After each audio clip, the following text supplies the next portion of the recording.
Welcome back to Talk Miley to Me. I'm Molly. I'm Becky. We are your bi-weekly Miley Cyrus fan podcast. We are so happy to be back with you guys today because we have a very special episode planned. So happy to talk Miley to you with Yeah, someone else. someone else. We have another guest, but don't worry, we're going to do our, usual housekeeping. We really haven't touched base with everyone in a while. We've We had had so much going on that we have not, the house is a mess. We the have not house been is doing a mess. any housekeeping. We have not been doing any housekeeping. We had a deep dive episode previously all about Can't Be Tamed. Go watch it if you haven't. And then before that, we had Lorian from Out of Context Hannah Montana on. So we really haven't had time to talk about recent Miley news. There's not a lot, but Not there's a a lot, few things. but the things are important to discuss and should not be missed. Exactly. So just to give you a little agenda on today's episode, we're briefly going to talk about MC News. We're going to talk about the new book that came out, Disney High. Yes, if you're watching on YouTube, we got the copies with us. So this kind of wraps into Miley news, but a book came out end of September that is basically untold stories about the Disney Channel. Each chapter is focused on a specific show, and Miley has 2 chapters in here. And so not only are we going to talk about some of the facts and mind-blowing things that Becky and I both read about in these chapters, but we have the author on to talk about her process. Can you guys freaking believe that? She gave us the time of day and her time. Yes, we talked to her a lot about, so basically, guys, she interviewed over 150 people for this book. So anywhere from Jason Earls to remember Tracy from Hannah Montana with the nasal condition? Tracy. That's kind of how I feel with allergy season. I know. But Tracy, and then also executive producers, showrunners, or teachers on set, so many people from Disney Channel. She worked 4 years on this book. No, this book is so cool, and honestly, I think that everyone that listens to this podcast would really think that this book is so interesting. It goes through it's called the Disney Channel's tween empire, because truly our Disney girls that we always talk about, Miley, Selena, Demi, the Jonas Brothers, even Lizzie McGuire, High School Musical, those tweens ruled the world back then, and this just dives into all the background stories of how, in addition to little secrets that are from the sets as well. Yes. We know a lot about Miley Cyrus, I would say, and we're always researching and finding out more things about Miley and Hannah Montana.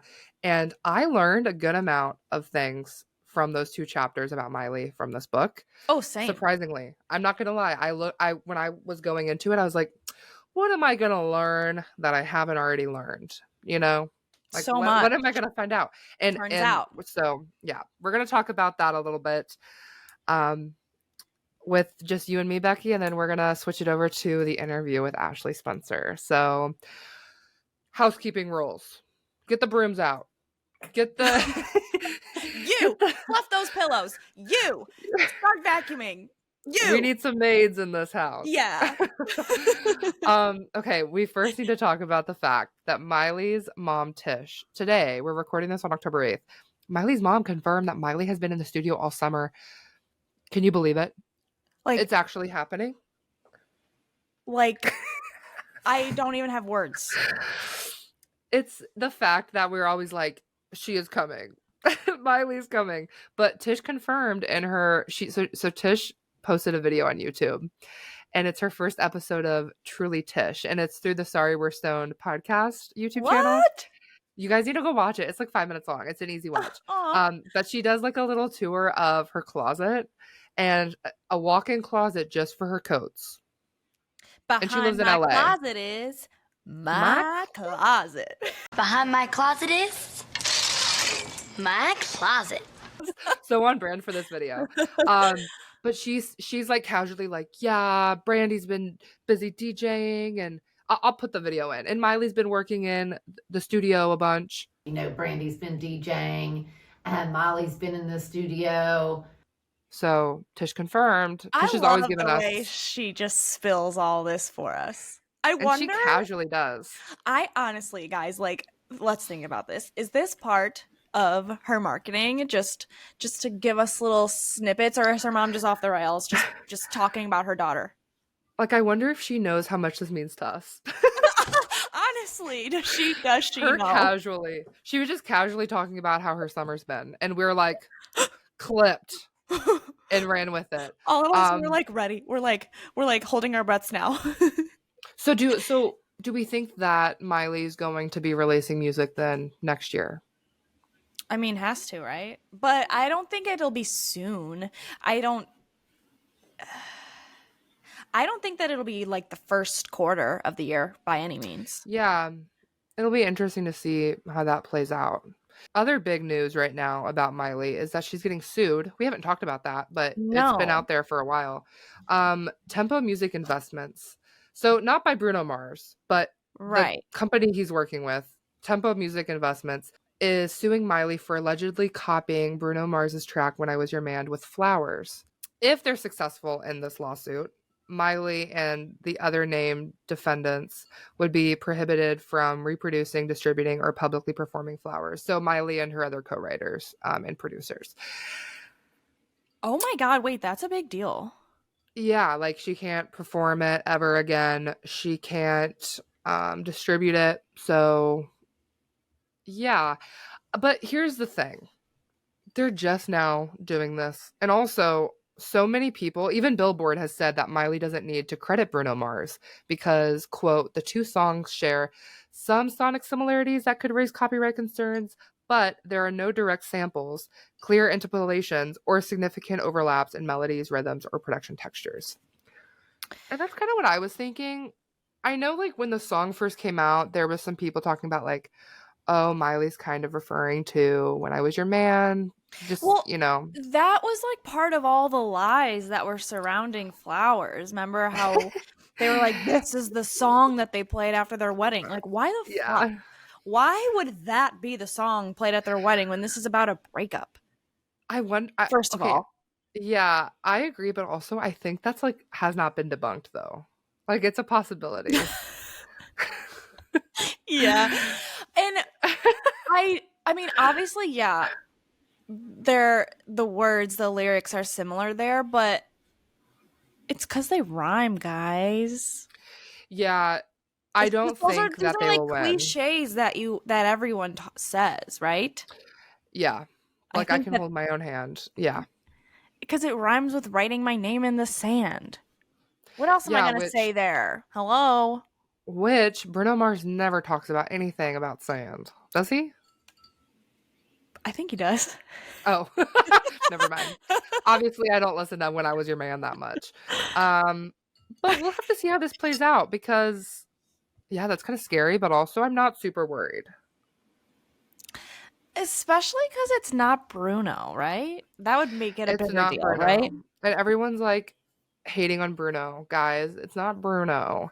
It's his money-grabbing investment team that I guess helped put this song out. I don't even really know what Tempo Music Investments does besides sue Miley. So. Notice how they don't have a name until they're coming after this name. Yeah, exactly. Irrelevant. We're excited to see Miley win and them lose. Yeah. Yeah. Last big Miley news that we got to touch on before we dive into Disney High is Miley's new song that was confirmed. It's called Beautiful That Way, and it's a new song for the upcoming movie The Last Showgirl, starring Pamela Anderson, Jamie Lee Curtis, and so random, Brenda Song. What a cast. What a cast. And exciting news is that this song was also co-written by Miley and Andrew Wyatt. Which one is it? The one that did a lot of She Is Coming. Oh. Not Plastic Hearts, Andrew Watt. Oh. I don't know if I like to just pronounce it Wyatt because that's how it's spelled. I don't think it's pronounced like that, but that helps me like differentiate the two Andrew Watts. Wyatt? I think it's probably Wyatt. I thought the Y was silent, and they were both Andrew Watt. No, I'm sure. I'm pretty sure it's probably Wyatt. That's a name. Comment below and let us know what you think about that. Yeah, God knows we need pronunciation help. I always do. So yeah, it's really exciting because he produced Light Away, Mother's Daughter. Wait, I yeah. loved She Is Coming. I thought She Is Yeah. Coming was a vibe. So, wasn't there like a leak of this online? And then by the time I went to listen to it, it had already been removed. Oh, I didn't see that leak. So Oh, maybe I'm thinking of something else. comment Someone below. sent me something that was like, oh my God. And then by the time I clicked on it, it was gone. I assumed it was a leak. Maybe for it was a something. different leak. I'm sure it was. There's so many leaks. But that's really exciting because she co-wrote it and it's beautiful that way. It's with Andrew and it's going to be great. So we have already music coming out. So, in do you 2025. think that this is just like another one of her standalone doctor type things, or is this I going to think be so. added to a bigger project? I think it'll be a standalone. That's what I'm predicting. I think so too, just like for the movie soundtrack. Yeah. Yeah. And it's interesting that it's starring Pamela Anderson because her mom is Tish is a huge Pamela Anderson fan. Like I love that. Talks about her all the time. So it's like kind of cute that I wonder if that had anything to do with Miley getting involved in this or not. Yeah, and the song was written Probably. exclusively for the movie. So that's even more great. exciting. Okay. Any other Miley news you want to talk about before we dive into our thoughts on the Disney High book? I do not believe so. We wanted to read Disney High because we heard there was some juicy stuff about Miley and Hannah, right? Right. What are your thoughts, like overall thoughts about the Miley and Hannah chapters? So, like you said, I was like, what else could we possibly learn? So much.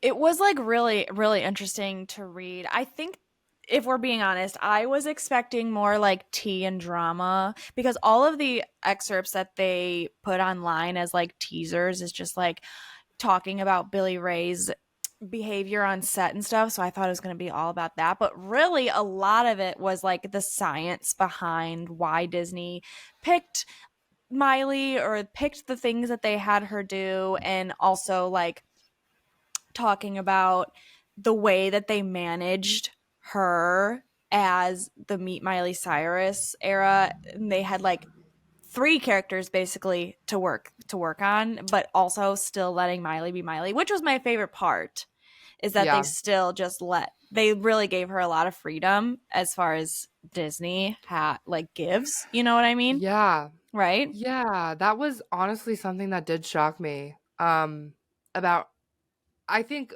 we were both under the assumption that Miley was not allowed to do a lot of things because of Disney, which is kind of true, I would say. Sure. Well, yes. But she had way more freedom than I thought. And like that's what's kind of talked about in this book is like how much they also like Disney respected her creative decisions and her choices at the end of the day. Right. From the very beginning. Yeah, from the very beginning. And of course there's a few things here and there that's like, okay, you guys should have, like, for example, we talk about it in the interview, but like Miranda Cosgrove got like over $400,000 for her debut CD for with Nickelodeon's Columbia Records.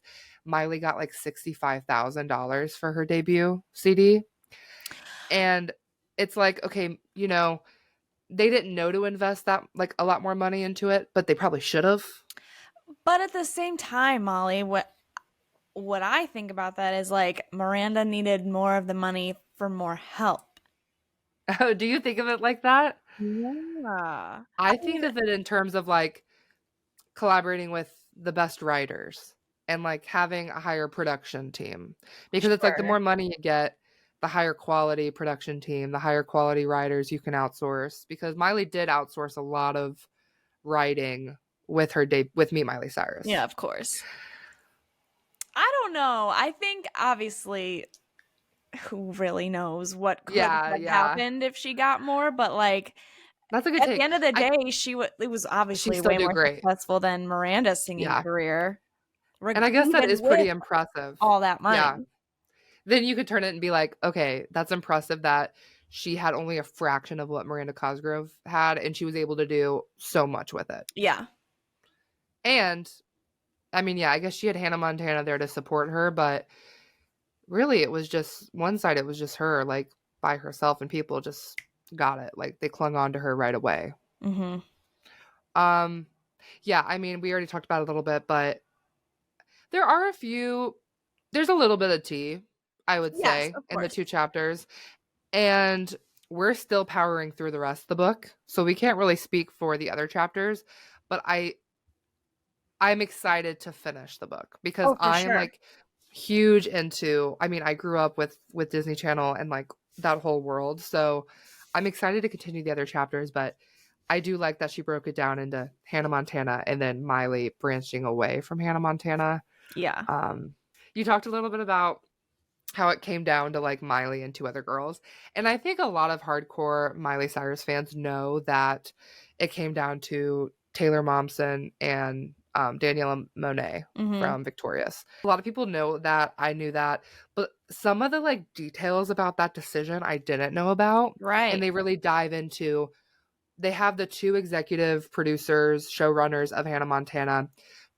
She interviewed them and they talk about what that decision was like and how they Mm-hmm. decided to move forward with Miley. Yeah.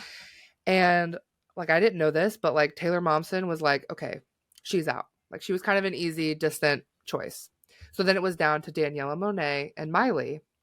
And Daniela had a lot of acting experience. She was very professional. She had a lot of just, like, experience behind her that really helped her get through the auditioning process.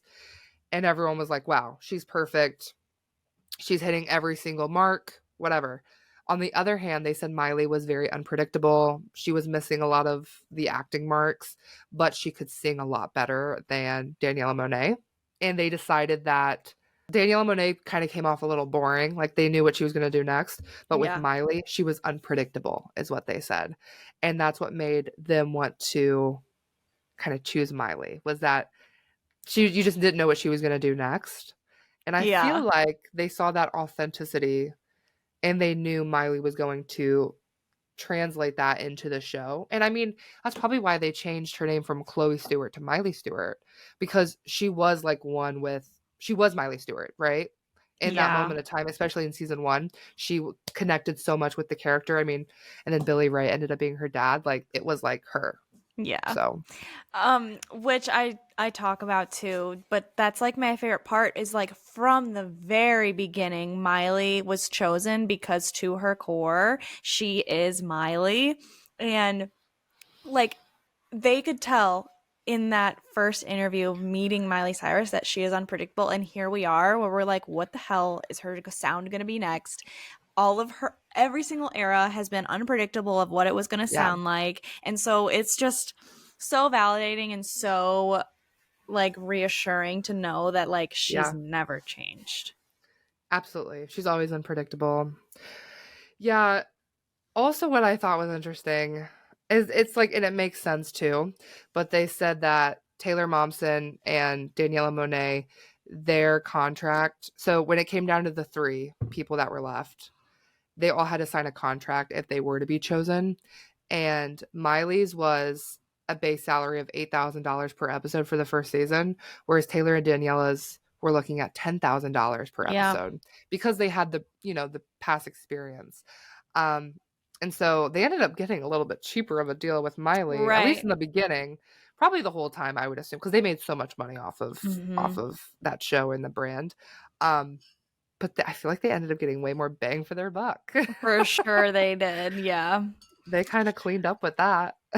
But it was just like all those like inside scoops that you just wouldn't even like think that you'd need to know. I'm so glad that I do, and it's so interesting to hear about. Yes. Yeah, absolutely.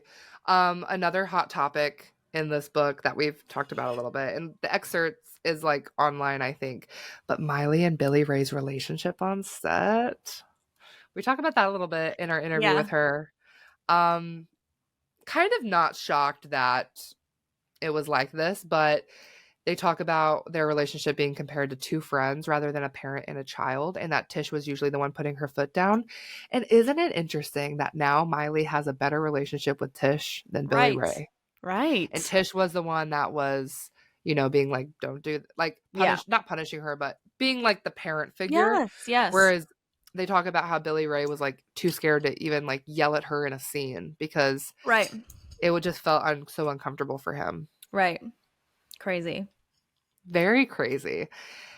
And they talk about how Miley was like never late or unprepared, whereas Billy Ray would often just be lost on set, and that he would call Billy Ray up and be like, one of the producers would call Billy Ray up and be like, hey, where are you at? And he'd be like in Vegas, like doing something else. And I had to pull this quote because it's so funny. And we're not Billy Ray haters by any means, even though most of the fan bases, most of the fan bases. But the quote that's in this book is one of the executive producers says, I always say Billy was the biggest baby on set. He was my biggest problem, but he wasn't a big problem. Right. Right. Which, like, if you know, like, that makes sense to me. Yeah.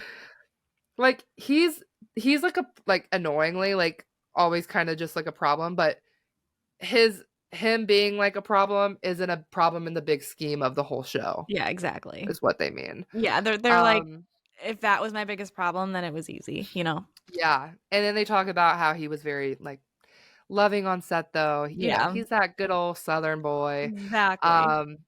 But and then it was very clear that he didn't enjoy doing Hannah Montana for obvious reasons we'll get into in the interview. Something else I thought was crazy is that they always suspected he was like drunk or high. Yeah. Did you read that? What did you think of that?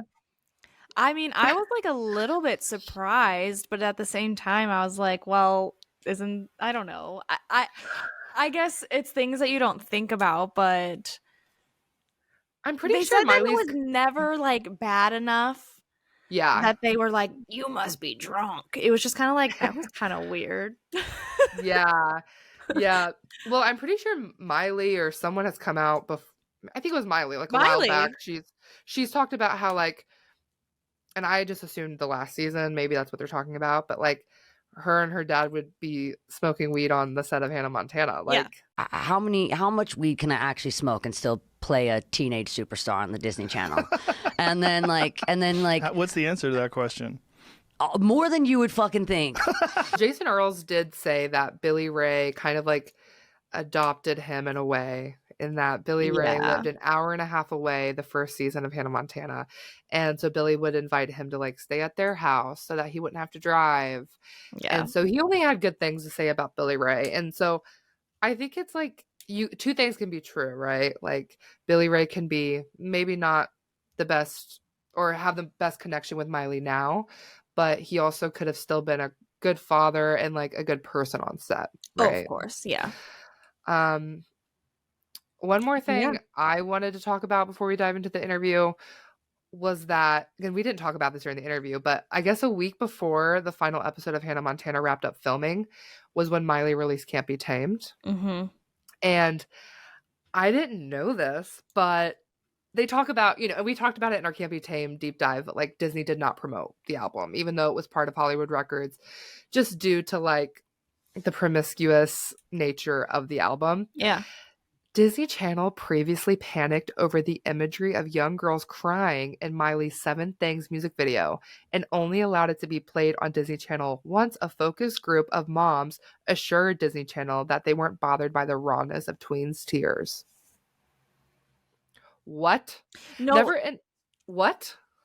No, so she also just like talks about in this book just how Disney Channel ran and how it came to be what it was. And one of the things was like she has in there all the rules of like the jokes that they cannot do. And it got to a point where they couldn't even do fart jokes anymore because they're just like they wanted to keep it so innocent, like so that nothing could be taken really out of context. And so it was really interesting in reading that after we just got like the whole expose thing about Nickelodeon and doing the opposite of that. I don't know. it was really, really well, like, investigative writing Yeah. about this time, and obviously she put so much time into it, and no, she did a fabulous job, and I'm excited for you guys to hear us talk to her. I just can't get over the fact that Seven Things music video was controversial to where they almost didn't run it on Disney Channel. It's So wild. then hearing that, it's like, well, of course they're not going to put any promotion behind Can't Be Right. Tamed. Right. Mind blowing. Okay, guys, enjoy our interview with Ashley Spencer. You're going to find out a lot of tea. She even shares tea that we didn't know about reading the chapters that she didn't put in this book Yeah. because she needed to shorten the chapter. Yeah. So, just to give a little background on Ashley Spencer, she is a culture writer and reporter whose work has appeared in the New York Times, the Washington Post, the Los Angeles Times, Vanity Fair, The Guardian, The Hollywood Report, Vice, Vulture, and more. Disney High is actually her first book, and she did mention this, but she spent 4 years researching, interviewing people, putting this book together. So here is Ashley Spencer. Ashley, thank you so much for being here with us tonight. How are you doing? Thank you so much for having me. I'm so excited to talk to you. This is my first talent specific interview I've done. Most of them have been just more overarching Disney Channel talking about the book. So I'm so excited to just go deep on Miley. Yeah, that's awesome. We're the first freaks that just only focus on these 2 chapters. I love it. I love it. Yeah. Actually, first things first, I just wanted to thank you for your service as an author at J14 magazine. Yes. Oh my God. Were you a J14 reader? Every single one. All of the posters were on my walls. I did all the quizzes. I did all of them. Yes. Okay. What era, what years are we talking your J14dom? Oh, goodness. Probably around the time that, honestly, that Hannah Montana aired. So, 2006, 7, 8. Okay. Yeah. Okay. So you're just before, I can't take credit for anything that you were doing probably because I started in 2010 and was there for a couple years then. So Hannah was still on, but it was the later years. Yeah. But yes, that was a fun time. That's where I kicked off my career. I started as a very junior editor and worked my way up, which at J14, which is a very small staff of mostly 25-year-olds and under. It's not that far to go, but we can talk about it, but that's kind of part of why I wanted to do this book, because I had kind of seen that Disney Channel world and what all went into it and those stars. Yeah, that is so awesome. Was that like a dream for me, growing up with J14 magazine? And I honestly probably was reading it still in 2010, 2011. Oh, yeah. I probably was a little bit more secretive about it because, I was going into high school. But if I saw Miley on the cover or the Jonas Brothers, I was still reaching for it and flipping through to get the gossip. Was that a dream career kind of going into writing at first? Yes, I think as a launching point, it really was, because as a kid, I was obsessed with those magazines. I'm a little bit older than you guys, so my era was mid to late 90s through early 2000s. And I, plastered the posters all over my wall, J14, Bob, Tiger Beat, any of them. Yep. I remember I once, one of my early memories as a kid was my cousin came over and I put together a manila folder and I had torn out all the posters. And I had her come in with the folder and present to me the headshots, and I was selecting who would go in the magazine. So I used to just love that world, and then obviously writing and that side of it as well. But I was a big fan. No, that's awesome. That actually sounds so fun to do. I think about right now, I cut up for my sketchbook, but back in the day I would actually cut out pieces of Jonas Brothers and Miley and plaster them all over my wall. It looked hideous. But back in the day I really thought I was doing it. Yes, same. Mm-hmm. Absolutely. So diving into the book, you write about, we're going to talk about the Miley and Hannah chapters, but you write about everything from Even Stevens, you go to High School Musical, Wizards of Waverly Place, the Jonas Brothers. You definitely start at I'd say early 2000s through, I think the last chapter is the Jonas Brothers or Demi Lovato. Demi. Mm-hmm. Yes. So a very long span of time. What was your favorite Disney Channel show or movie from the era? Yeah, so I grew up in Orlando, which was one of Yeah. the last markets to get Disney Channel as a basic cable channel. Oh, So it was wow. still a Oh, premium wow. add-on that you had to pay for through the late 90s. And so I remember they would do these sneak a peek weekends where they would drop it for free and you would become hooked. They'd show their best stuff on the weekends, right? So you have the DCOM and you have premieres of the shows. And I was enamored. And I petitioned my parents to get an additional package on our TV. I think it just had Disney Channel added on. It was like a mini set top box so that we could have Disney Channel. Oh my So gosh. I was a huge pop music fan also. So partly being in Orlando during the era of NSYNC and Backstreet Boys and Mandy Moore. So I loved Disney Channel at that time was doing in concert specials, and they would have all these exclusive concerts and backstage things with the stars. And so I really loved that aspect of it, which I think was really smart of Disney to incorporate that and make it feel like a cool space that had this exclusivity with music. But on the show side, I really loved this show called So Weird. I don't know if you've seen it. It's on It rings Disney a bell. Plus.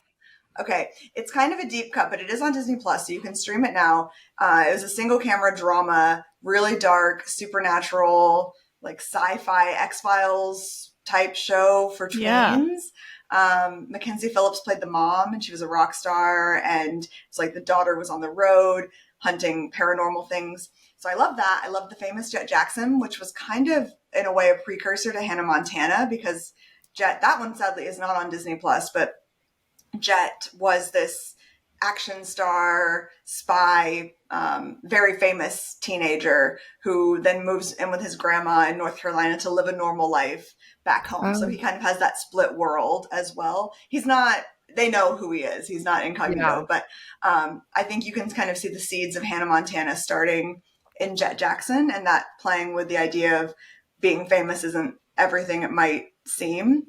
Yeah. So I love that. I love DComs like Johnny Tsunami, Xenon Girl Oh of the my Yes. 21st gosh. Century. I hung on through Lizzie McGuire. That was probably I'm around Hilary Duff's age, so I was Yes. probably slightly too old to still be obsessed with it, but I was obsessed with it.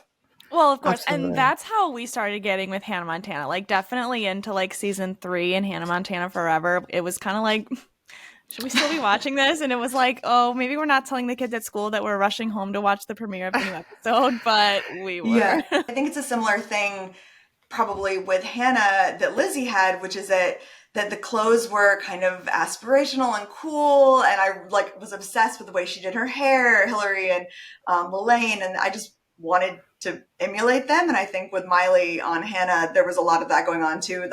Those extensions by season Oh, 3, I yeah. think, are pretty iconic. Oh, yeah. Yes, I agree. You were talking a little bit about like precursors to the Disney empire. So thinking about like was it like the Mickey Mouse The all new what was Mickey Mouse Club. Yes, yeah, you talk about that a little bit in the book, and there was something in the book that talked about Hannah Montana was kind of birthed out of the idea that Britney Spears was this like iconic pop, well, she is an iconic pop star, but when she was going through that phase of like becoming kind of controversial, people were losing that role model. And I think you Yes. talked about it in the book, but like they wanted to recreate something that could fill up that space that Britney Spears kind of left behind, that role model pop star for young girls. And that's how Hannah Montana was thought out. Yes, I thought that exactly. was so interesting, and I had no idea about that or even thought about that being a possibility. Yeah, I mean that's a really smart business decision from Disney's standpoint because what they had been doing during that time that I was talking about with the concert specials, those were all outside artists that they're showing on the network, so they can't control what music they were recording. They can have them adapt it to be more family friendly for the cuts that they play on Disney Channel, but they don't have full control over those artists and the directions that their careers are going. So when you start looking at signing artists to Hollywood Records, then you have a bit more control where you're bringing them in-house to the Disney brand. And then when you look at creating a fictional pop star, that's pretty much complete control because suddenly you don't have to worry about Hannah Montana aging out and wanting to go edgier, because Hannah Montana can only do what you write for her. And Hannah Montana is going to stay within whatever Disney decides is the parameters that parents are okay with, and what focus groups have told Disney that the parents are okay with, because they're very concerned, above all, with what the parents will think. Obviously, the kids are important, and they don't want to lead kids astray, but kids also want to be cool. So kids are okay with pushing the boundaries a lot more than parents are. And so you see that idea that we can just bring this completely in-house. We can control Hannah Montana. And then I think that's also where you get a lot of this confusion and friction in the broader landscape, when Miley Cyrus is not Miley Stewart, is not Hannah Montana. Right. And she wants to be a normal teenager, and also her personality is just such that it is not going to be maybe what the parents of America want it to be. Yeah, you started seeing Disney release statements that was like, well, we're in control of Hannah Montana. Whatever Miley Cyrus does when she was, getting into that controversy at the last season, they were like, we're not a part of that. Like, Yeah. we're not a part of that. We're just part of Hannah Montana. So it definitely was a safety net that they probably thought about going into it. Yes, for sure. And all the exploration that you did, like surrounding Miley as, the 11-year-old being on the set through when she was 17, like there, we have this quote like, oh, she's just being Miley. And it like all these things that you've learned about her being on set just like fully verify that she has always been the same girl, even as the 30-year-old that we have today. And she's always been like spunky and fun and but like serious about what she does, and she'll stand up for herself. And so that was just like really awesome to read about, to just validate everything, that she was always the same. Just because you know what happens to kid stars, and didn't seem to happen to Miley, which is really cool. Well, I think that's why it didn't happen, is because you see, I mean, the way that literally everyone I spoke to who worked with Miley at that time, who knew her, it was like she just had this extremely rare sense of self, and she knew who she was. Her family was supportive of who she was. Her management was supportive of who she was. And so you have all these pieces being like, yes, we love you, you're amazing. And she thinks that. And so there's not kind of this tension, I guess, that you might see, or the hindrance that some less self-assured stars, or stars whose families are suddenly freaking out with the way that their personalities are evolving. And I think that Miley she like, in the best way, a freak of nature, because she could handle so much pressure. When you think about what she was going through at that time, I don't know how anyone goes through fame at any point in their lives, and that level of it, and especially as a teenager. It seems completely horrible and stressful, and that it would just could be incredibly detrimental. And she somehow managed to maneuver that and stay true to herself throughout that journey, regardless of when the moms of America were, condemning her, and people were so upset with her. And I think, she's just pretty incredible in what she's done, and who she was then and who she continues to be now. Yeah, you did mention all the people that you spoke to about Miley. And I want to get to that in a minute, but going off of just like the kind of rare person it takes to be able to go through what she's been through, there's a quote from your book that I wrote down because I was like, this sums it up perfectly. You said, it's a rare person, let alone a kid, who can weather the rigors of celebrity, and it's a miracle anyone comes out less than completely and utterly ravaged on the other side. And that's so true. I think a lot of people thought with, the Bangers era that she was going off the rails, but she came full circle. And even during that era, she made it known, I'm not losing my mind. This is a conscious decision. Right. This is the look I want to have. Even if for the outside looking in, parents and, just the general public thought she was going crazy. I think now they see, oh, maybe she wasn't. Maybe that was intentional. I mean, she's also just like a college age kid at that point, which is a huge time of experimentation and finding yourself, and, maybe going too far in one direction. But I don't know. I think that the judgment and scrutiny that she was under, I don't think it would play out the same today. I think that we have No. a lot more empathy for kids growing up in the spotlight and just people in general. I think that, Yeah. Social media, for better or worse, also gives you more access to those people in the spotlight and to celebrities, and to have them have that direct channel that she can just hop on a live, although she's not really in that mode at this point in her career, but in theory, if she wanted to. Whereas at the time, there was a lot more, even though she might have been on Twitter or had some socials, but it wasn't the same kind of avenue where you could just have that conversation, and the narrative was more dictated by these outside forces that I think now you would see a lot more forgiveness, and then also pushback to backlash against her, that there would be op-eds coming out defending Miley, and that at the time it was a lot more one-sided. Right. And that is a soapbox that I will get on and never get off. I will never stop talking about this. Because like you see in, the Disney era right after hers, this is a example that I bring up all the time, but Olivia Rodrigo, she was like actively on that High School Musical show releasing songs with the F word in it, and no one cared. And I was Yeah. like, I know, it's so hello? interesting. Olivia especially, because I think, well, that was Disney Plus, so she has a little bit of like, okay, you're allowed to be slightly edgier now that you're Sure. streaming, and then her music's on Universal, so she was never under those Hollywood constraints. But and no, she wasn't. She was under 18. I was gonna say when she was over 18. No, she was like No. 16, She was 17 16. during Yeah, driver's she was, license. yeah. No, I love Olivia too.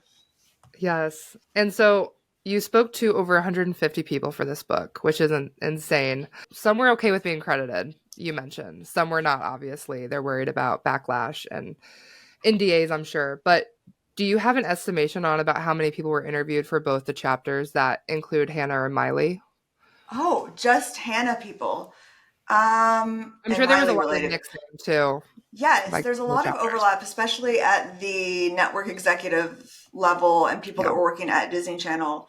And then also on the shows themselves, like Michael Yeah. Porria's worked on Raven.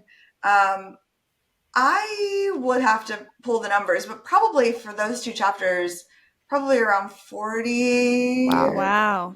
I don't know. That seems right in my head, but I would have to double check. No, yeah. No, that's Yeah. really fine. Because I know you talked to Jason Earls, and I saw him Yes. pop up in a lot in the book. And I love He Jackson was on Hannah lovely. Montana. We zoomed.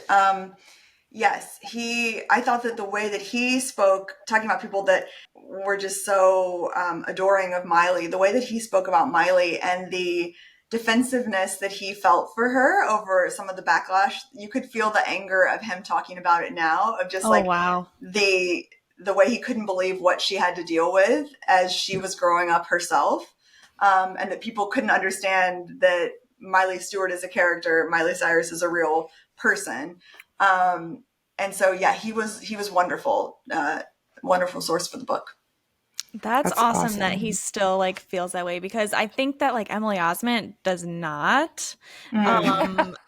She was in a recent interview and they're like, "Oh yeah, Hannah Montana," and she's like, "I'm busy." Would we ever get a Hannah Montana reboot in some capacity? Man, I'm kind of busy right now. A little busy. Let me get through my wedding and this show, and then we'll talk. Yeah. Understandably, I feel like she probably lived in Miley's shadow a lot. Yeah, I think Oh, that was yeah. something that people talked about as well, that Emily came from this acting family, obviously Haley Joel Osment, and her dad was an acting coach, and they were just very trained. And I think I spoke to Hiromi Dames, who played Tracy Van Horn, and she was like, their dad was on the side of the stage coaching them like an athlete, or coaching Yeah. Emily like an athlete. And then you have Miley, who had some acting credits before coming to Hannah, not many, but a couple, and obviously came from this industry family in a way, although it's a music family and it's country and it's a very different world. But Miley really did not have acting, sitcom especially, experience. And so she Right. comes in without that manual. She's kind of just flying by the seat of her pants. And here's Emily, who is hitting her marks, knows exactly what to do. And Miley just has this charm and this it factor. And so she's adored. And is kind of effortless for her in a lot of ways. And so I think that's a very hard thing to deal with as someone who, is trying their best and doing it all. And maybe Miley is getting more attention, and obviously her career explodes in a very huge way. Yeah, for sure. Yeah, when reading that, because they've talked about it a little bit before how they butted heads in the first couple of seasons, but I think at the end of the season they did have a lot of adoration for each other. They seem to get along, but yeah, it's definitely not a new thing that in those first couple seasons they got into a lot of fights. But reading about it a little bit more in the book, it definitely makes sense. And if I put myself in Emily's position, it's like, okay, you've worked your whole life, you've been trained just for someone to come in and kind of take over the spotlight and grow so successfully more than you. And I think also when you're 14, 15 years old, I don't know, I remember being in middle school and the drama with even your closest friends is so intense. And these kids, sometimes they do become really good friends, but they're not self-selected friend groups to start with. Like, you're chosen because you have good chemistry on screen. And so maybe things work out, maybe they don't off camera, but at the same time, you can't really distance yourself from them the way that you might be able to a friend at school or from soccer team or whatever, where you don't really have to talk. These kids still have to be in close proximity. And also you have all these fans. And when you play Friends on TV, fans expect you, especially young fans who might not really understand the dynamics of off screen, on screen. That's a lot of pressure too, that people want you to be friends. They want to see you that way. And so that's a lot of different elements that these young stars have to deal with. Yeah. And speaking of on-set relationships and people being jealous, Billy Ray Cyrus obviously was a big topic here in this chapter, and his kind of demeanor on set and his actions of like just being in Vegas instead of filming and how he was just like over it by the last. And literally, like, it has to be come down to jealousy, right? That Miley wasn't. He just, go ahead. Becky, you're messy. No. I mean, but that is something, when I spoke to all the showrunners from Hannah Montana and the producers and people that were there every day for all of those years on set. And it was pretty unanimous, the takeaway of what that dynamic was between Billy Ray and Miley. And that, they had kind of this brother-sister more friends than he was never really the parental figure. Tish was very much steering that ship and keeping everything in line. And I think, people made a point of saying Billy Ray was also very kind-hearted. He was very generous with his time, especially someone like Jason Earls was talking about how wonderful he was with him. And, some of the smaller supporting characters also were saying that he would just take time and sit with us and talk to us on set. And they loved him. Was nice. So I think there's some really nice aspects of that. I think for Billy Ray, it would be really hard to have had your moment in the sun. Achy Breaky Heart was a big hit. But then it had kind of faded by the time Hannah Montana came along. And I don't think that anyone wants their career to fade unless you decide you'd like to step away from it. I don't think Billy Ray had decided he wanted to step away from it. I think Billy really would like his career to have kept ascending. And so when you have a 13-year-old who's a little bit in the same lane, at least as far as music and Billboard hits and getting headlines about you. I mean, there's an article, and I quote it in the book, but Miley did an interview with the New York Times when she was 13, and she says, they used to say my dad's name, now they say my name. Yeah. And I just think, I don't know. And I know, obviously you're so proud of your children, and a lot of parents would be thrilled for their kids' success to eclipse them and to have that legacy live on. But I think it would also be very trying to have not reached the level that you had hoped, and then suddenly everyone shifts their attention off of you onto your teenage daughter. So I understand to a degree, what he was going through there. But I mean, people said, he stuck it out. He was there for 101 episodes for Miley. He did it, maybe not happily all the time, but he was there. Yeah. It's interesting too, because you talked about it a little bit in the book, but after the show was over, very shortly after the show was over, he went on a talk show and talked about how Hannah Montana ruined his family. And I'm The pretty sure this was GQ amid the divorce. interview. Yeah. Yeah, this was Yep. like immediately after Hannah Montana Yeah. ended that he comes out with this GQ interview. He moves back to Tennessee, Yep. and yes, the original divorce filings, but yeah, and he said Hannah Montana ruined his life and it destroyed his family, and Miley has said the opposite many times, and especially as time has gone on, and she looks back on it, I think, a little differently than in those immediate years Definitely. afterwards. For sure. But yeah, Billy, I think it was rough. Billy Ray Cyrus, country singer and father of teen sensation Miley Cyrus, is singing a decidedly different tune after giving GQ magazine a revealing interview in which he says the Disney show, which launched his daughter's career, Hannah Montana, quote, destroyed my family.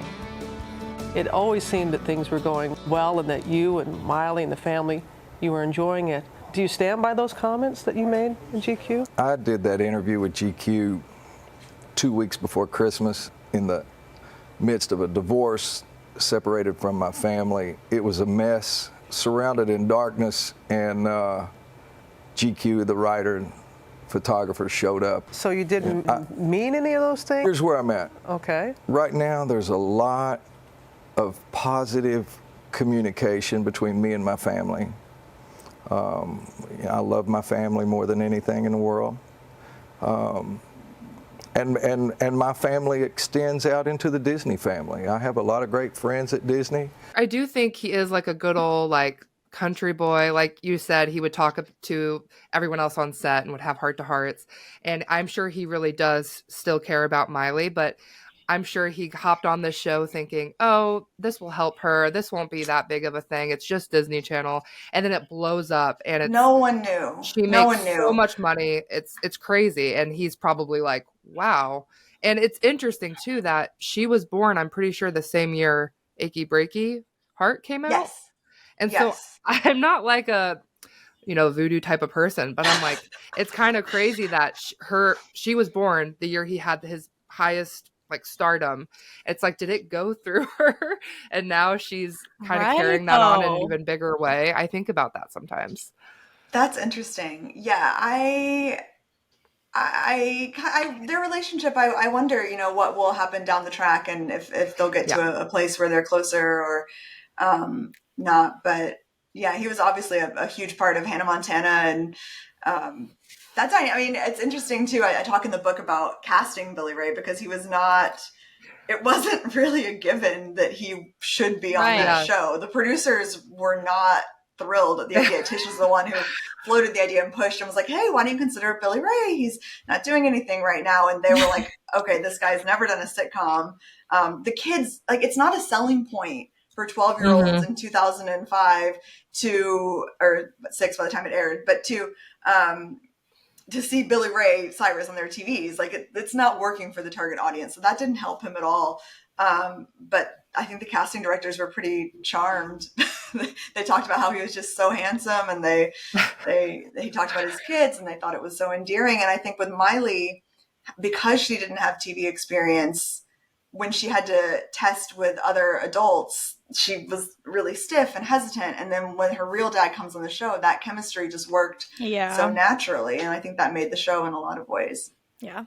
It's funny that you say that they're like, obviously Billy Ray was not in the demographics interest. But I think that then you list all the other like big celebrities, like, of course, Dolly and all the other big stars that our parents knew. Like, the children did not know. Larry and that David. Was, like, yeah, exactly.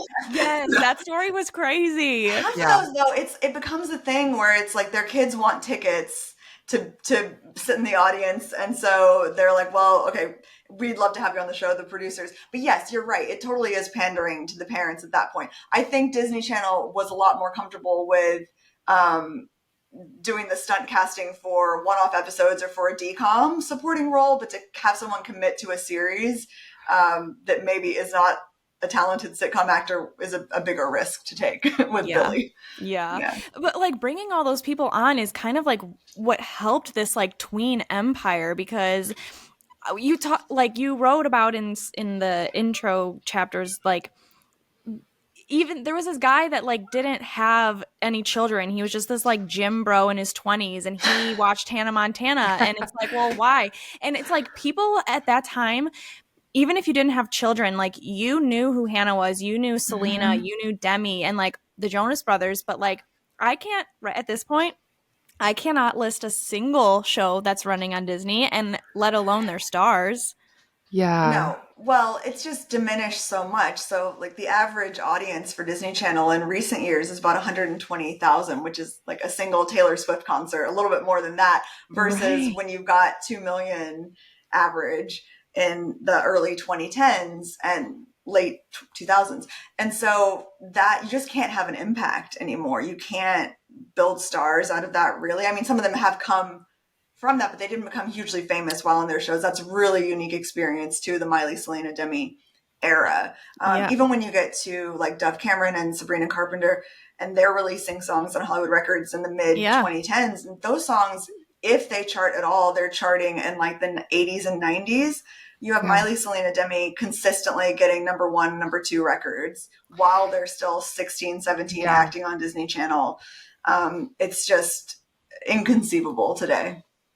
And I'm sure part of it just has to do with the way that we consume media and the change of that. But I think that part of it too was the just the talent in itself of all these tweens, and also just the change, the shift that you described, and how they like were marketing Disney and the things that they were doing behind the scenes.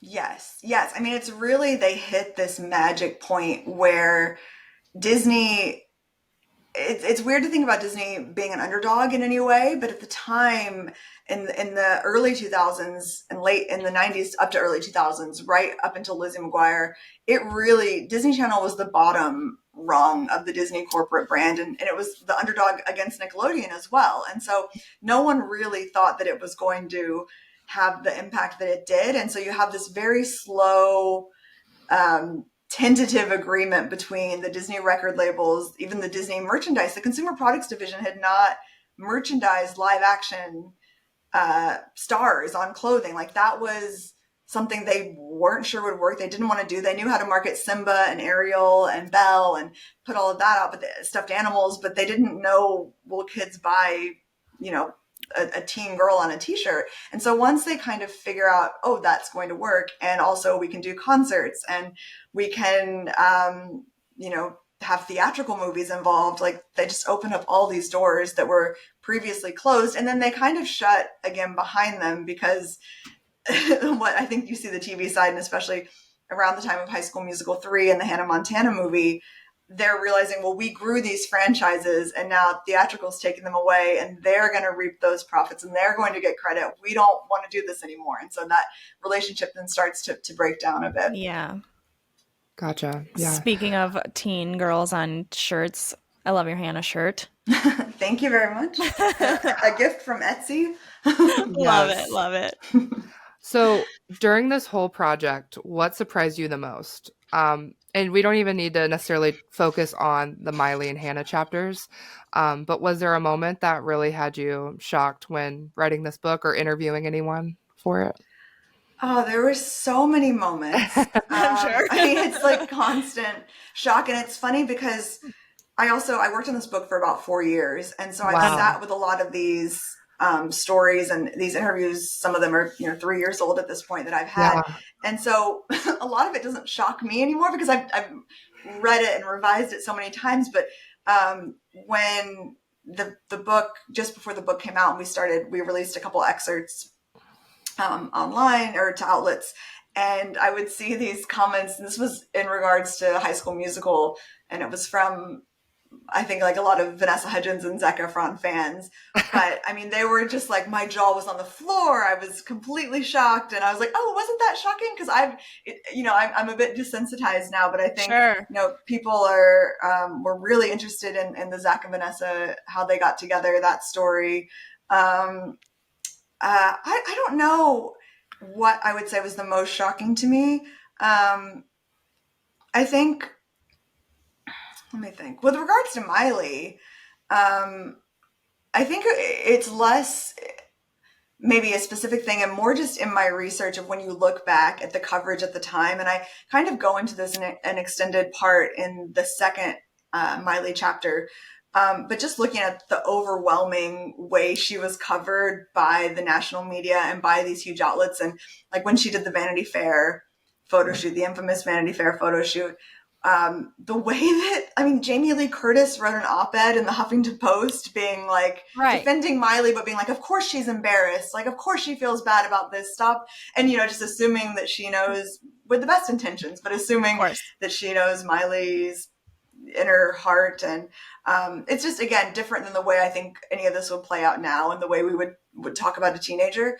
But that, I think that's pretty confronting when you go look at all of that and the articles written by adults about this young girl. And there was one, I quote it in the book too, but it was from right at the premiere of Hannah when Miley was, I think, 13, or it was maybe slightly after. But anyway, they were this woman who wrote this, I think it was for the USA Today or for USA Today. And she was just like fretting that Miley was suddenly going to go off the deep end and quote unquote start doing nutty things like not wearing underpants. And so you have someone talking about this child. I know, but like the idea that you're even talking about that exactly. and like making people think about that is so Especially strange. At like 14, yeah. Yeah, and I think just looking at it in the context too of the zeitgeist at that time and what was going on, like you mentioned with Britney, and this is the time when Lindsay Lohan is having some struggles, and you've got Jamie Lynn Spears having just announced her pregnancy as a teenager on Nickelodeon. So everyone starts conflating all of this, that it's like these girls just are uncontrollable and are spiraling, and that's not the case. And even if it is the case, it needs to be looked at with a lot more compassion than what people were doing. But it becomes this obsession with Miley and her every move, and almost, you know, hoping that something is going to go horribly wrong. So that's shocking. And then, along with just all of the stuff put together, what was the chapter you were like most excited to write about, or like most excited to talk and learn more about? I am not saying this just because I'm on this podcast. Honestly, it's Hannah and Miley. It was so, I think it's because it got so big. Everything was so big at that point. And so you have this massive empire really reaching its peak, and all of these players involved, all of the stakes are super high. And I think the way that Hannah came together as a show is interesting. It's something they had wanted to do for a long time, and they finally found these pieces to make it happen. And then, kind of what I was just talking about, looking at that broader landscape at the time was really exciting to me. So I loved that. And I think originally, I think I had 4 Hannah Miley chapters. Oh my gosh. My editor was like, with all due respect, we cannot have 4. And it wasn't necessarily, I did cut. There is a lot that got cut. I had a lot more on the Hannah Montana movie. Probably that was the main thing, but it's more so that I combined into 2. I had it more spaced out, but it was really fun. I think Miley's a really interesting person too to look at. Absolutely, we do too. Yeah, we do too. Shocker. Do you think that you would ever do like a sequel, or I guess like you said, you had more in the Hannah Montana movie? Do you think you would ever release those writings, whether that's like on your Substack or in another book? Yeah, I will say, like, the best stuff is in the book. The Hannah Montana movie, there were some fun stories, but I don't know. I know sometimes when they do a paperback edition, you can kind of expand out some more. So I might save it for that. But yeah, definitely. I mean, the Hoedown Throwdown, the making of that is really fun. And I'd like to dole that out in some way. Well, shoot, maybe you could also like go on a podcast and do some exclusive content there. I'm trying to think of a good story. Well, the Hoedown Throwdown, and some of this might already be out there, that they needed it to be an easily imitable dance for kids to do, so it couldn't be too hard. So they wanted something like the Macarena, but not. And then Jamal Sim, photographer, he also was inspired by like Fergie's London Bridge. like for the boom, boom, Oh. clap, boom to clap to clap. Yeah, so Oh my that's a little bit of gosh. the whatever, the London Bridge. It's a little bit of that in it. So that's fun. Oh my gosh. No, that's so fun. Oh. This was so fun to talk with you about it. I don't know. This was so cool to like read your book and then talk to you about it. Yeah. First for Oh. us. At least for me, yeah. No, thank you. Thank you so much. It's funny. I went on a books podcast recently and I felt very out of my element. Well, obviously I wrote a book, but I'm more a journalist and just a pop culture lover. And so when they would ask me some questions about like Bookstagram and books, I was like, oh, don't know. But this, I could talk to you guys all day. I love Yes. talking about this. And I'm honored that you read the book and wanted to chat. Yeah, Yes. no, and thank you so much for sending them to us. Guys, Yeah, get That your was so copy. nice. PSA to everyone. I know most people that are listening to this podcast, we all loved High School Musical, not just Hannah, but High School Musical, Demi Lovato, Lizzie McGuire, all of those things. So there's so much. Wizards is there. Yes. Mhm. There's so much juicy stuff in here. Like, I think everyone listening to our podcast would benefit getting this book and diving into it because I can't get enough of it. Like, I just asked you, when are you releasing a sequel? Yeah. Because I would get it. No, I just want to just keep talking about it and tell everyone I know all this stuff. And then I'm like, well, you need to get it and read it so that we can talk about it together. Yes. Yeah. We can't say everything because, well, first of all, that would take a long time and that would take away from you experiencing it firsthand. So Yeah, exactly. Can I ask you guys a question? Was Yes. there anything that shocked you? Like, what was the most, in terms of Miley and Hannah, the most surprising thing to you? So I have a few things that I've written down. I think just one of the facts that really blew my mind was that Miranda Cosgrove's advance was $450,000 for her debut album, which I don't know if anyone really recalls, like in today's world. And then Miley's was $65,000, which is just insane to me. And it makes you also think what Miley's album would have been if she had maybe more of a budget. But that fact kind of blew my mind. And then also the fact that Hannah Montana season 4 ultimately came down to Miley. I think in my mind, I always thought, oh, Disney, like she had a contract with Disney and she had to do a 4th season. So she just narrowed it down to like 13 episodes. But she really wanted to close it out and get to 101 episodes to beat That's a Raven. So many people dropped that little line about, well, Miley was also super competitive. Miley wanted to beat Raven. Raven had 100 episodes. Miley wanted 101 to say that she did it. And I'm sure there were lots of other reasons for wanting to come back and, have that closure and wrap it all up. But I think there was a big part of her that really just wanted to make sure they went the extra episode. Yeah, and that was so shocking to me too, because we always joke about how she was so checked out during that season, and there's like conspiracies that it's not even her in the promo photos because she didn't want to show up anymore, and so it was Photoshop a little bit. Yeah, for season 4. I mean, there could still very well, that could be an undercurrent and that could be part of it, but I know, what we've seen with other Disney Channel shows is like if a talent, and especially someone, Miley had such star power at that point. If she had said, I don't want to do this, even if she had a contract that was ironclad, I think they would have let her out of it because like she's gonna, and also she's a loose cannon. She would go on a talk show. Like I don't feel like she would have the restraint to pretend to the degree that she would need to. So I think that while she very much was ready to move on and grow up and move out of that world, I think if she truly didn't want to be there, she wouldn't have been there. Yeah, that's so true. I totally agree. Becky, did you have anything else? Well, my favorite part was, I mentioned it before, just reading about how she just always was the same person. And my favorite part was when it was like hearing from the producers or whatever, and there was this like the specific scene where it just needed to be so hilarious, and they were like, what is she gonna do?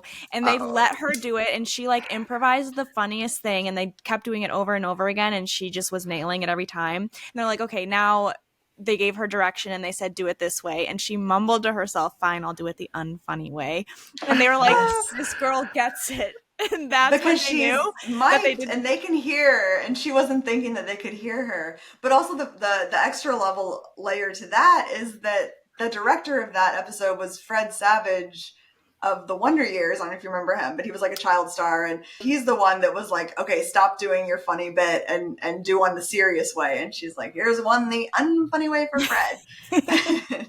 and they obviously did not use that take. They used her brilliant funny. It was something with Danny Dandruff and spitting like the dander out of her mouth as she talked. Yeah, because I think they mentioned too, like, of course, at the beginning, she was not a great actress. And then they realized around like season 2, season 3, something just clicked. And she was able to season just. 1. It's okay. Because the seasons were long. So she had time. Right. And it was that moment that she did it and knew how to find the funny, as they said. Like, that we don't have to hold her hand and tell her this will be funny if you do it this way. She gets it. And I think that really clicked. Yeah. And that was something else too. Little slight tea from the Hannah Montana movie is that switching from Hannah Montana the show to the Hannah Montana movie is going from a multicam sitcom, which is very big and loud, to a more nuanced single camera dramedy movie. And so the director, was like, Miley was really in sitcom mode when she came to us. Like, we had to work to tone her back down to be in movie mode because she's so used to playing this character in front of an audience with the laugh track. And versus when you had something like Lizzie McGuire going to the Lizzie McGuire movie, that show was single camera and it was a little quieter and it was the different acting style than what Miley was having to do on Hannah. So that change was really a challenge at first. See, and that's like another thing that I hadn't even considered in recognizing her talent to that those were different ways of filming. Yeah, definitely. Wow. And I would even argue that I would argue that Miley was a better actor on Hannah Montana than Billy Ray. Because I rewatched the show now and I'm like, oh, like some of these are tough, Billy. Like, I don't know if it's just because he wasn't checked in like we talked about. But definitely at least past season 1, I'm like, Miley is killing it. And he's just kind of like says his line, does his thing and is out of scene. So yeah. It's impressive for a 14, 15-year-old to outshine a grown adult. Yeah, she is so talented. And I think that spark is what got her the job is, people said we couldn't take our eyes off her. Like, she would mess up half the lines in the audition, but you can't look away and she's so alive. Yes. And that's really special. Yeah. It's awesome. Oh my gosh. Thank you so much for all of your hard work and putting all this together for our enjoyment. Oh my God. Yeah, we definitely went like 20 minutes over what we thought we were going to do. No. Because we didn't want to keep you for too long. But we really enjoyed this conversation. And honestly, we could talk about it for hours. I'm sorry. I'll just keep popping off with all my random facts. So thank you so much for having me. Thank you so much. Basically, Ashley Spencer is just a pop girly like us who just has like a lot of more time and experience to like put this all together and put it into one book. Yes, and she's a great author. She can write better than us for sure. Yeah, no, it was so fun talking to her because, and guys, we could have kept going, but we were like, I think that this needs to be it for right now. But like, listen, if she wants to come spill some more tea about the things that she had to cut out of the book, like, I would absolutely have her back. Yeah, no, for sure. I asked about a sequel because I would invest in it and I would like to know more. Yeah. I'm still thirsty. Yes, they're still thirsty. Thank you, Ashley, again for coming on. Yeah, that meant so much to us. Yes, and guys, we have a lot of fun, interesting plans for the podcast as we continue to grow. So make sure to support us on YouTube. It really does help a lot. Subscribe to us on YouTube. Even if you listen to us on Spotify or wherever you get your podcast, a subscribe there will help us out a lot.